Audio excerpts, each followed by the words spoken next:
Hi అండి, ఇది నిన్నటి వీడియో. దశమి రోజు నేనైతే తులసమ్మ దగ్గర దీపాలని ఇలా పెట్టుకున్నాను.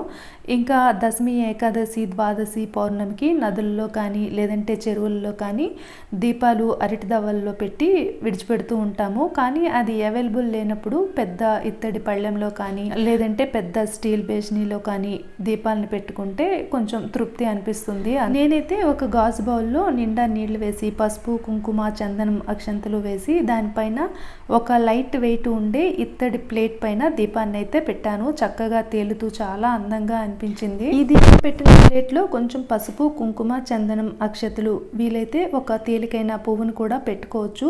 ఇంకా దానిలోనే కిస్మిస్ పళ్ళను కూడా వేసి చక్కగా దీపాన్ని అయితే పెట్టాను. తేలుతూ చాలా అందంగా అనిపించింది.